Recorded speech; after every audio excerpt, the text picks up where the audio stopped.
One positive in the fight against COVID is the rollout of the Pfizer vaccine in hospitals and GP surgeries. But now the chair of the British Medical Association has claimed that the programme isn't fair and isn't protecting those most at risk.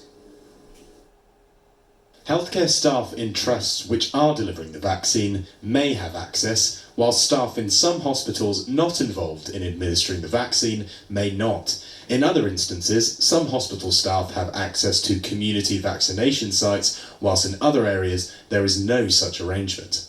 In general practice, there seems to be no consistent or systematic approach to vaccinating GPs and their staff, nor any seeming prioritisation. The group has warned of worrying stories from doctors who've been unable to get vaccinated because they don't work at a hospital that is delivering it. The BMA added that doctors with underlying risk factors, including those from BAME backgrounds, are being left behind despite needing the vaccine desperately. The government says the rollout targets 3 key areas, which includes older, more vulnerable people and those who work in care homes. For more on concerns surrounding the vaccine rollout, NHS doctor and the British Medical Association's Yorkshire Consultant Committee Chair, Dr. Sakaf Ahmed Aftab, joins me now. Sakaf, thank you for being with us. Thank you for asking me to speak on this subject. Good to see you. Vulnerable health workers being left unprotected. Surely that is a huge error from the government. Well, it's been the story of the pandemic up till now. Our NHS bosses sometimes have not responded, what we can say, in an adequate fashion to the needs of the frontline care workers. Although we do have to commend the amazing work done by the secondary care and the primary care colleagues who have already given 500,000 vaccines to the community.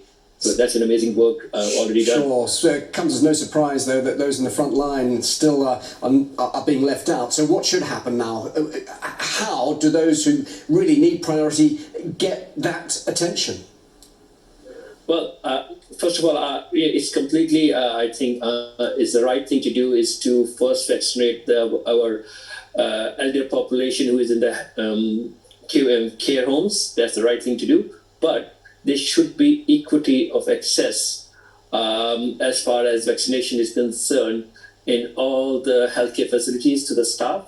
At the moment, there are some areas, like you mentioned in your introduction. If you are a vaccination hub, then there's a chance that you may get an opportunistic, we can say, vaccination to a healthcare worker. But areas or hospitals or in the GP surgeries which are not doing vaccination, healthcare workers are not getting it, and that is absolutely unacceptable. What about those you work with, colleagues of yours? What's the situation with them? Do you know of people getting this vaccine?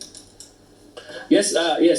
Basically, in an area where I work, in the community, colleagues are getting this vaccine, my primary care colleagues, although it's still patchy, but in the secondary care, none of us are getting this vaccine, which is again not right.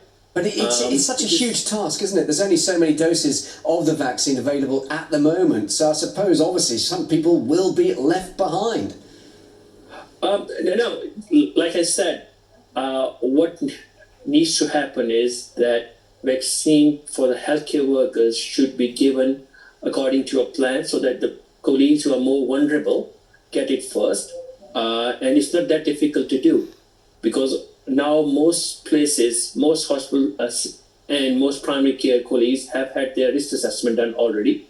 All we need to do is to have a unified primary and secondary care list of colleagues who are at increased risk.